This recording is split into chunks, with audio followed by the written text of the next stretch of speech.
Bienvenidas y bienvenidos, maestras y maestros, a esta nueva sesión del curso de actualización en evaluación formativa.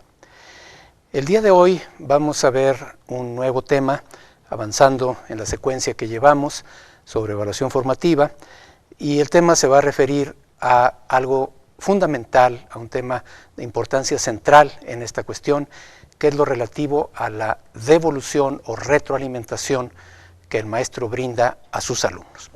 El contenido de nuestra presentación va a ser el que tenemos ahora en la pantalla, una breve introducción, un apartado amplio que se va a referir al doble impacto que tiene la devolución o retroalimentación de la evaluación en los alumnos, por una parte el impacto afectivo y por otro lado el impacto cognitivo que tiene. Luego vamos a analizar varios tipos de retroalimentación aplicando esos conceptos y una breve conclusión. A guisa de introducción, reitero una idea que ya ha salido en sesiones anteriores, que se refiere a la omnipresencia de la retroalimentación. Decimos que esta idea de que el alumno reciba información sobre cómo lo hizo, sobre si sus resultados fueron satisfactorios o no, está presente no solamente cuando se hace evaluación de tipo formativo, como la que queremos promover, que es algo relativamente reciente, sino también en los enfoques más convencionales de evaluación de tipo sumativo, porque el darle su calificación, aunque sea al final del curso, al alumno, el dársela a sus padres, la boleta, etcétera, es un tipo de retroalimentación, es un tipo de devolución. Pero en las formas tradicionales, la devolución o retroalimentación se limita a cuestiones muy precisas que conocemos y que también ya hemos mencionado, desde castigos corporales, golpes, sanciones cuando el alumno no responde satisfactoriamente, calificaciones numéricas, decirle tienes 10, tienes 8, tienes 5, símbolos, ponerle estrellitas, tachas, notas escritas, comentarios verbales sobre su trabajo, etc. Ya se señaló cuando hablamos de la aportación de Benjamin Bloom que muchas veces el maestro, cuando constataba que los alumnos no habían aprendido algo, volvía a enseñar, pero se limitaba a repetir en voz más alta y más despacio lo mismo que había dicho la vez anterior. En el enfoque formativo que queremos que se dé a la evaluación, la retroalimentación tiene que ir más allá de esto. ¿Qué tipo de retroalimentación es la que prevalece en nuestras escuelas? ¿Qué tipo de retroalimentación es la que más frecuentemente encontramos en las aulas de primaria? A partir de lo que conocemos, a partir de las evidencias que ustedes nos han proporcionado, podemos decir que prevalece el devolver el examen o la tarea de que se trate con las correcciones marcadas en ella, palomitas y tachas, poner en un circulito los errores ortográficos, etc. Hay también el uso de símbolos o mensajes estereotipados muy cortos, a veces utilizando sellitos para ya no tener que escribirlo cada vez, estrellitas, sellitos que dicen buen esfuerzo, necesitas mejorar o cosas así. Comentarios escritos un poco más amplios, comentarios verbales y las calificaciones numéricas omnipresentes. ¿Qué pasa en América Latina en general? Nuevamente a partir de la investigación conducida por el maestro Pedro Ravela en 8 países de América Latina. Pues cosas muy parecidas a las que encontramos en Aguascalientes.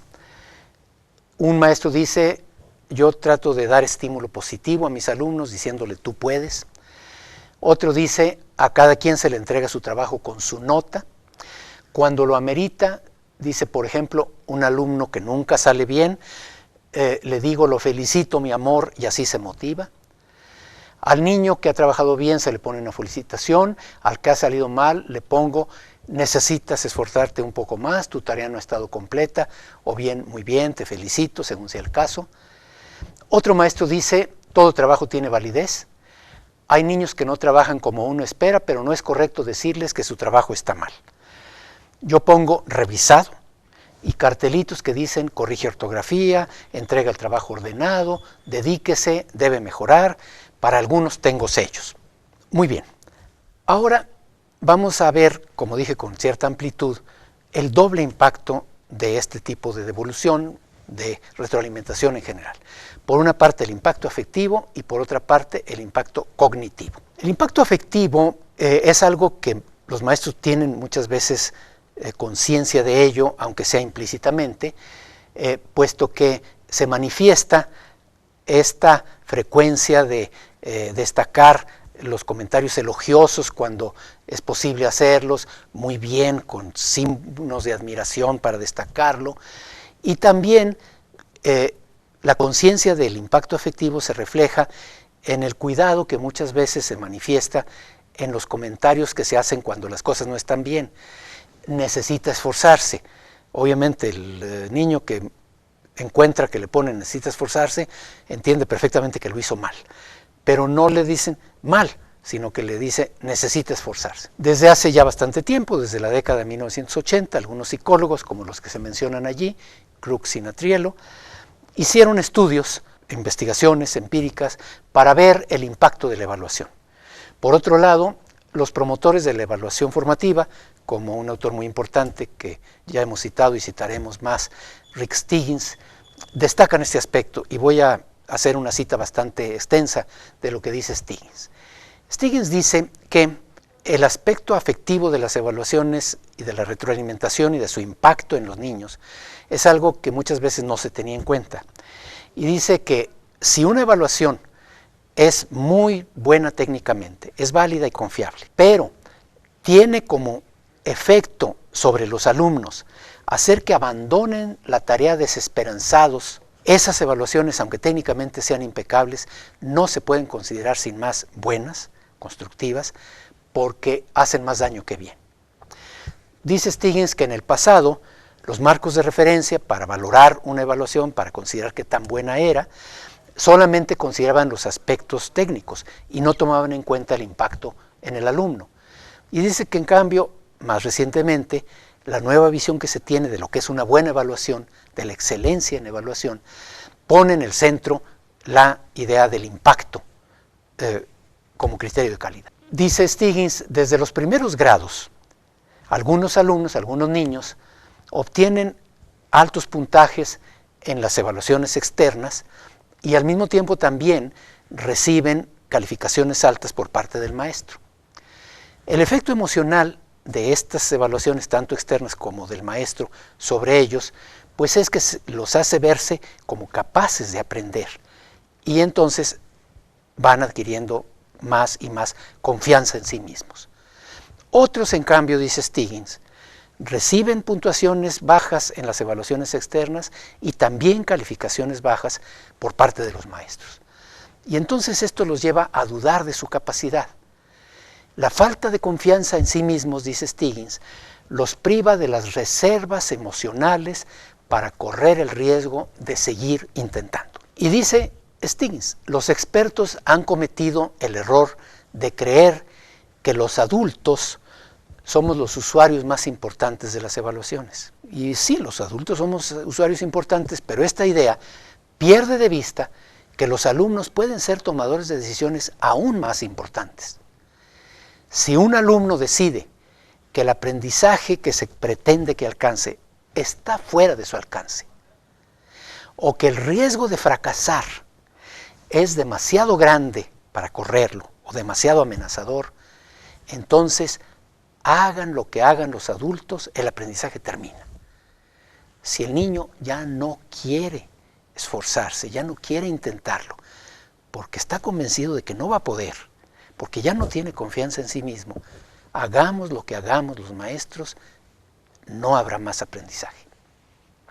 Es tiempo, continúa Stiggins, de sustituir la intimidación como principal motivación, sustituirla por la promesa de éxito académico para todos los aprendices como fuerza motivacional. El miedo a veces funciona, pero solo motiva a los que tienen esperanza de éxito en aprender. Desafortunadamente, cuando se trata de aprender, la desesperanza siempre pesa más que la intimidación. Pues sí, el niño tiene miedo, teme que le va a ir mal, pero eso no lo ayuda a mejorar. Y mientras más miedo tiene, más se trauma y menos aprende. Una evaluación en aula efectiva, dice Stiggins, puede y debe servir para promover la esperanza en todos los alumnos. Esto por lo que se refiere al impacto afectivo de la evaluación. En cuanto al impacto cognitivo, bueno, comienzo diciendo el impacto afectivo es muy importante, pero el propósito de la enseñanza en la escuela es fundamentalmente cognitivo, porque obviamente tenemos que procurar que los niños también desarrollen las actitudes, los valores, etcétera, que sean honrados, que sean responsables, que sean solidarios. Pero sabemos que esos aspectos tienen una influencia más fuerte que la de la escuela, de otros factores, de la familia, de los medios de comunicación, la televisión, etcétera. Y bueno, pues la escuela tiene que también tratar de aportar algo, pero no está a su alcance controlarlo todo. En cambio, enseñar matemáticas no lo van a hacer los medios de comunicación, las familias poco lo pueden hacer. Enseñar a leer lo pueden hacer un poco más, pero enseñar matemáticas o ciencias, etcétera, normalmente si no lo hace la escuela, nadie más lo podrá hacer. Por eso, el desarrollo de competencias cognitivas es fundamentalmente responsabilidad de la escuela. Y entonces importa saber qué efecto tiene la evaluación y la devolución de sus resultados sobre los aspectos cognitivos y también ver la relación de lo afectivo con lo cognitivo. En este sentido, es importante la aportación de William Sadler, que enriquece la noción de Bloom sobre la evaluación formativa, diciendo que la evaluación formativa tiene que comprender 3 elementos esenciales. Por un lado, se tiene que precisar el propósito que se quiere alcanzar, el aprendizaje que se quiere que el alumno consiga, el objetivo, o sea, el punto de llegada. Por otro lado, la evaluación nos tiene que decir dónde está el alumno en este momento, o sea, el punto de partida, de dónde parte el alumno para conseguir el aprendizaje que queremos. Y en tercer lugar, la evaluación formativa tiene que dar aportaciones para orientar al alumno sobre cómo pasar de donde está en este momento a donde queremos que llegue. ¿Qué tipo de retroalimentación, qué tipo de orientación, qué tipo de devolución se necesita dar a los alumnos para que contribuya a esto, para que los ayude a ver cómo pasar de donde están a donde queremos que estén? Aquí es importante ver que estas nociones de retroalimentación como parte fundamental de la evaluación formativa, Sadler las toma o se inspira de conceptos de la electrónica. En la electrónica los circuitos tienen que tener allí feedbacks, retroalimentación, para, en función del estímulo que se reciba, que se regrese al circuito, va pasando algo. Y Sadler dice que la información sobre la brecha entre los niveles actuales y los niveles de referencia será retroalimentación solo si sirve para modificar la brecha. Si no, no es retroalimentación. La brecha entre donde estamos y donde queremos estar, entre los niveles actuales y los de referencia. Dice Sadler, si la información simplemente se registra, se transmite a otro actor que no tiene los conocimientos o la capacidad para modificar el resultado, o si la retroalimentación está codificada de manera tan complicada que no se le entiende y que no permite conducir a una acción apropiada. Por ejemplo, una calificación. Tiene usted 8. ¿Y qué quiere decir ese 8? Es una calificación demasiado sintética que sí, pues me dice, bueno, pues sí, está mejor que si tuviera 6 o peor que si tuviera 10, pero no me dice mucho más y no me puede servir para saber qué tengo que hacer para avanzar. Entonces, si la retroalimentación tiene esas deficiencias, el ciclo de control no se puede cerrar. Y en vez de retroalimentación se tienen solamente datos sueltos. Esto que pasa en electrónica pasa en educación. ¿Qué tipos de retroalimentación, pasando al segundo punto, podemos distinguir? Una primera retroalimentación de tipo estímulo-respuesta, en este enfoque todavía conductista de la enseñanza. Retroalimentación como igual a dar resultados, simplemente ahí está el resultado, nada más. Esto puede llevar a corrección si no estuvo bien o refuerzo si estuvo bien. Aumenta la motivación y el rendimiento mejora. Efectivamente, bueno, pues sí, tengo muchos aciertos, pues aumenta mi motivación, tengo muchos errores, me desaliento, ¿verdad? Pero no pasa de ahí. El segundo tipo, retroalimentación, cuando se identifica retroalimentación como elogio del esfuerzo, cuando se privilegia el aspecto afectivo. Se espera que con eso se genere autoestima. Uno de los maestros que veíamos que decía antes, decía, pues, aunque el niño no sepa, hay que decirle, lo felicito, mi amor. Bueno, a ver si con eso subo su autoestima y el pobre pues ya se esfuerza un poco más. El tercer tipo es cuando la retroalimentación se parece a lo anterior, pero distinguiendo si se relaciona con el ego o con la tarea. O sea, si es más bien afectiva o más bien cognitiva. Y luego, muy importante lo que sigue. En niveles cognitivos altos se requieren formas complejas de retroalimentación. Descripciones de rasgos de trabajos del alumno, comentarios evaluativos, sugerencias de cambios, etc. Fíjense bien, en niveles cognitivos altos, porque en niveles cognitivos bajos no hay mucho que hacer. Si se trata de que memorice ciertas cosas, que se aprenda las capitales de los estados de la República o los ríos o las montañas, bueno, pues no se lo sabe todos, pues ¿qué más le puedo decir que nada más se supo capitales de 8 estados y que le faltan 24, contando al Distrito Federal? No tengo mucho más que decirle. Si estoy viendo simplemente si se sabe ya las tablas de multiplicar, pues no se las sabe y ya. No puedo decirle mucho más. Pero esos son niveles cognitivos muy elementales, memorización, mecanización. Pero si pretendo cosas más complejas, si pretendo, por ejemplo, que escriba bien, que redacte con corrección, que se exprese por escrito de una forma clara, inteligible, ordenada, convincente, si se trata de un argumento, etcétera, pues entonces no es cuestión nomás de decirle bien o mal. Entonces puedo ser mucho más preciso, mucho más detallado en qué le falló, dónde noto debilidad y dónde va un poco mejor. Entonces esto es fundamental, sobre todo con niveles cognitivos complejos. Ahora bien, hay que distinguir, por un lado, conforme lo que hemos visto, si la retroalimentación enfatiza lo cognitivo o lo afectivo. Si se centra en la tarea, lo cognitivo, o en el ego, lo afectivo. Si es solo evaluativa o descriptiva. Solo evaluativa nomás nos dice si está bien o está mal. Si es descriptiva, si nos dice en dónde está bien o en dónde está mal. Y entonces, combinando estos elementos, se pueden distinguir 3 tipos de retroalimentación, que se pueden designar con las palabras valoración, devolución y orientación. A veces las palabras se utilizan con sentidos un poco diferentes, no hay problema, el chiste es que nos entendamos. Retroalimentación como valoración, retroalimentación valorativa, solamente afectiva, bravo, muy bien, lo felicito mi amor, o bien, necesita esforzarse. Retroalimentación como devolución, nada más dice cuántos aciertos, errores, nada más da el dato. Retroalimentación como orientación, dice dónde hay fallas precisas y sugiere formas de mejorar.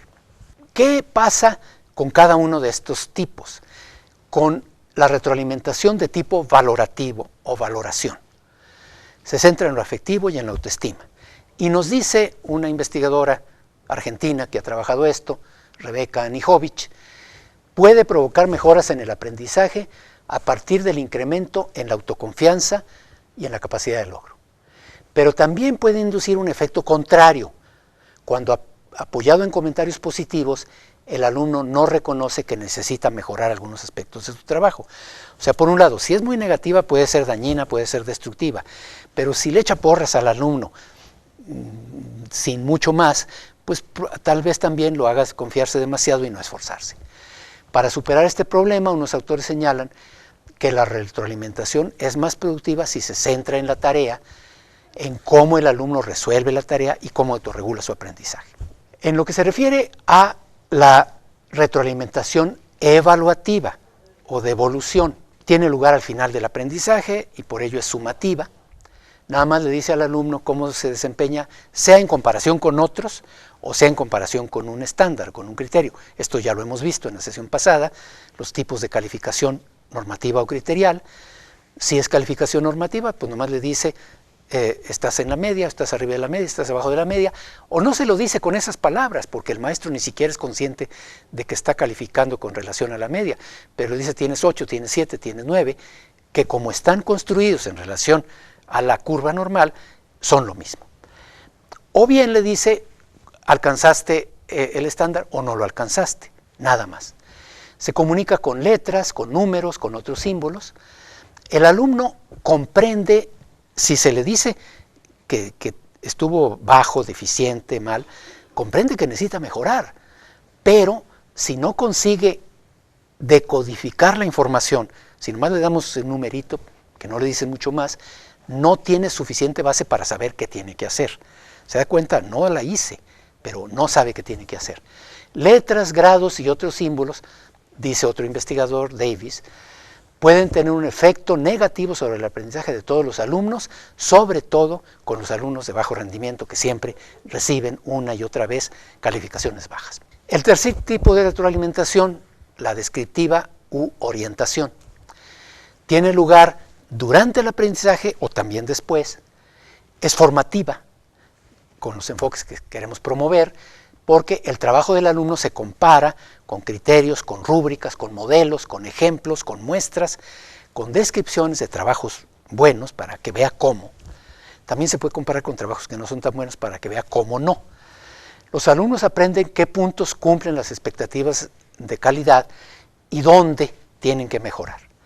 Una retroalimentación descriptiva, dice el investigador que ya citamos, Davis, especifica una retroalimentación específica debe informar con criterios claros a los alumnos sobre lo que han hecho bien y lo que necesitan cambiar, hacer distinto para mejorar. En la tabla siguiente, que vamos a ver en dos imágenes, tenemos algunas características de estos tipos de retroalimentación, distinguiendo la retroalimentación valorativa, la descriptiva y la autorreguladora, que iría todavía un poco más allá cuando trata de que sea el mismo alumno el que ya se autoevalúe. Entonces, en cuanto al tipo de información, la evaluación valorativa da una calificación que es un juicio de logro, tal vez frases emotivas para animar o para reprender, pero no da un referente claro. En la descriptiva, los referentes sí se comunican, describe lo que se hizo y lo que faltó. Y la autorreguladora, que es todavía más allá de la descriptiva, incluye preguntas para que los alumnos se autoevalúen, se evalúen a sí mismos o se coevalúen con sus compañeros en cuanto a su logro y pongan metas. En cuanto al momento de comunicar, la valorativa es al final de la tarea, una sola vez, sumativa. La descriptiva es durante la tarea y al fin de la misma, y la autorreguladora también es durante la tarea.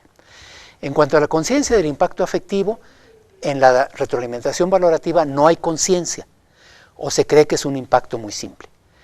En la descriptiva hay una conciencia de la complejidad de este impacto y se usa para tomar decisiones. En la autorreguladora, como no es una evaluación hecha por el maestro, sino por los mismos alumnos, este aspecto no se aplica. Y fíjense lo que dice abajo, citando a un autor que vamos siguiendo en este tema, que es Grant Wiggins. El maestro busca volverse innecesario como única fuente de retroalimentación. O sea, si tendemos a fomentar la autorregulación, la capacidad del alumno para autoevaluarse, el maestro tiende a volverse innecesario, a que ya no haga falta que él le diga al alumno cómo va o cómo está, sino que el alumno sea capaz de él mismo detectar. En la siguiente parte del cuadro tenemos los dos últimos renglones.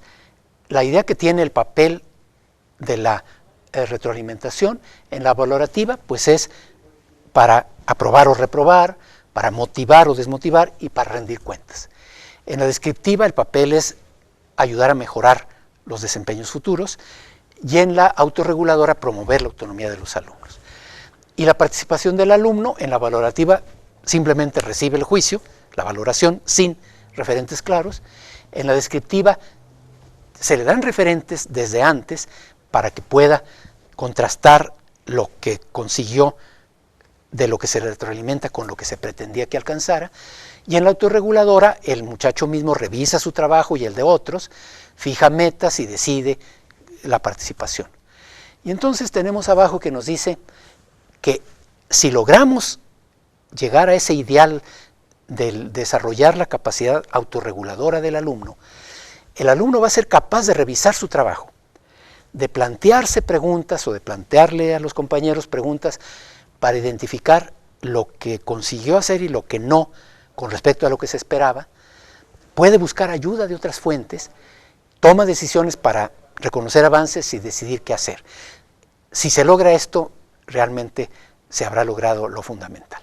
Siguiendo a Wiggins de nuevo, estas consideraciones me parecen muy importantes para ir cerrando el tema.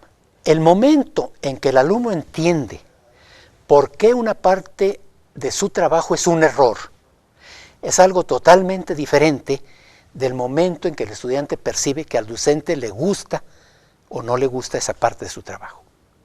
O sea, no es lo mismo agradar al maestro que manejar un conocimiento, que manejar un aprendizaje. Si el alumno no entiende esto, él quiere agradar al maestro. Y entonces, bueno, pues agradar al maestro implica pues tratar de cuidar la letra y que esté limpio el cuadernito y ponerle florecitas y adornitos para que el maestro esté contento. Y si no sé realmente cómo hacer mejor lo sustantivo, pues me fijaré en los adornitos para ver si lo contento. Pero es muy diferente de cuando el alumno ya ve en dónde le falla, dónde están los errores o los aciertos. Muchos maestros parecen creer que devolución significa darles a los alumnos mucha aprobación y poca desaprobación o consejo. Lo felicito, mi amor. O sea, muchas porras, no castigos, no comentarios negativos y no orientación. Es importante, dice Wiggins, elogiar a los alumnos, está bien, porque los satisface y fomenta su autoestima. Los elogios te mantienen en el juego, pero solo la devolución real te ayuda a mejorar. Si no hay devolución real, si no hay orientación de dónde tienes que mejorar y todo, por mucho que te echen porras, no te están ayudando.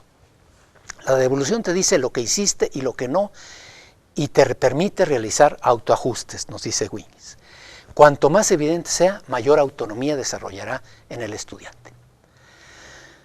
Otras ideas de otros autores, de un autor que se llama Hattie, nos dice, utilizando este símil farmacéutico o médico, la receta más simple para mejorar la educación es unas cucharaditas de retroalimentación. Por otro lado, Marzano nos dice de una manera bastante simplista, no toda forma de retroalimentación es igualmente efectiva. Simplemente decir al alumno si sus respuestas son correctas o incorrectas tiene un efecto negativo sobre el aprendizaje, mientras que explicar la respuesta correcta y yo pedir que siga mejorando se asocia con ganancias de 20 puntos percentilares. Creo que esto es simplista, o sea, nada más decirle que mejore no lo va a hacer que suba 20 puntos percentilares a mi juicio. Una reflexión interesante de esta investigadora argentina que ya hemos mencionado, Rebeca Anijovic, sobre cantidad de retroalimentación y calidad según el nivel de los alumnos. Nos dice Anijovic que los mejores alumnos suelen recibir comentarios muy genéricos. Muy bien, buen trabajo, pero poca retroalimentación. Los felicita y ya. Los alumnos que están más mal, que serían los que necesitarían más ayuda, también reciben retroalimentación muy poca, muy pobre en términos específicos. Señalamientos generales, hay que rehacer el trabajo, necesita mejorar, o comentarios que sirven para justificar la calificación y no retroalimentan lo que hace el alumno. Y en cambio nos dice que los alumnos que están en niveles medios son aquellos a los que generalmente se les da un poco más de retroalimentación. Entonces se les dice justificar la pregunta 2 apoyándose en la bibliografía, rehacer el diagrama revisando los conceptos, etc. Bueno, eso ya por lo menos le dice al alumno dónde tiene que mejorar. Y según lo que nos dice Rebeca Anijovic, se suele hacer más con los que están intermedios, porque es más fácil, porque tienen algo bien y es más fácil identificar qué falta. A los que están muy bien, pues ya para qué batallo, pues digo que está muy bien y ahí muere. Y los que están muy mal, pues como que no haya por dónde orientárseles y nomás les digo que necesita mejorar. Como conclusión, esta reflexión es importante, que hacer buena evaluación formativa no puede ser simplemente ya no dar calificaciones numéricas. Hemos criticado las calificaciones numéricas, en la sesión pasada vimos que muchas veces eran el resultado de una alquimia misteriosa y bastante caprichosa y arbitraria para llegar a un numerito porque así nos lo piden. Y entonces es muy fácil decir, bueno, queremos hacer evaluación formativa, no hay que dar calificación numérica. Bueno, sí, pero si usted nada más no da calificación numérica y no hace otra cosa, tampoco arregla nada, porque el alumno necesita retroalimentación. Con el numerito algo de retroalimentación tiene, aunque no sea lo adecuado. Pero si no se le da eso, entonces el alumno se siente peor. Y cito un estudio muy interesante que encontró que no dar calificaciones en una escuela muy interesada en hacer evaluación formativa provocaba reacciones adversas en los alumnos, y dice el estudio, por la suprema ironía que representaba el que en opinión de los chicos, sin calificaciones ellos no contaban con información suficiente sobre su desempeño. O sea, si no había calificaciones, no tenían retroalimentación. Y cito, muchos alumnos tenían opiniones negativas, pues el hecho de no recibir calificaciones no les permitía saber cómo orientar sus esfuerzos. El deseo de recibir calificaciones era tan fuerte que unos intentaban calcularlas, sobre todo en lengua y en matemáticas. Ya no me da calificaciones el maestro, bueno, pero yo voy a tratar de sacarla. Como en lengua y en matemáticas es un poco más fácil porque se pueden contar los errores, etcétera, pues yo trato de contarlos y de sacar qué me hubiera sacado si me hubieran dado calificación. Los chicos admitían que sumaban las palabras correctamente deletreadas en las pruebas de vocabulario para calcular cuál sería la nota que habrían recibido. Pues así es como se le hace, se cuentan los errores, pues nosotros vamos a contarlos a ver qué sacamos. Queremos conocer las calificaciones porque los comentarios no nos dicen mucho, pues nos echan porras, nos dicen comentarios, pero no nos dicen mucho. La calificación nos dice más, decían los muchachos. Entonces, efectivamente, si no se da calificación numérica y no se hace algo mucho mejor, no se va por buen camino tampoco. Entonces decimos, bueno, para cerrar el punto, hemos visto a partir de lo que ustedes mismos nos aportaron y de otras cuestiones, que la retroalimentación que se suele dar en nuestras escuelas es bastante pobre. No ayuda mucho a los alumnos a mejorar. Siguiendo el esquema de Sadler, es bastante fácil, no es muy difícil, saber a dónde queremos que llegue el alumno. Los programas lo dicen, los objetivos de aprendizaje, o los aprendizajes esperados, o las competencias, o los estándares nos dicen a dónde habría que llegar. No es muy difícil saber si un alumno ya llegó o no. Aunque sea con evaluaciones no muy buenas, nos podemos dar cuenta este alumno ya está cerca o este alumno no. Lo realmente difícil es lo tercero, cómo hacer pasar al alumno de donde está a donde queremos que esté. Pues, sí, yo sé que este alumno no lo está haciendo, pero ¿cómo le hago para que aprenda? ¿Ah? Esto en parte respondemos dando buena retroalimentación. Pero esto no es fácil y es fundamental. Entonces en el curso pues vamos a tratar de ir viendo cómo podemos hacer esto mejor, porque es fundamental para la buena enseñanza y habrá que hacerlo. En las siguientes sesiones seguiremos viendo estos temas. Muchas gracias y hasta la próxima.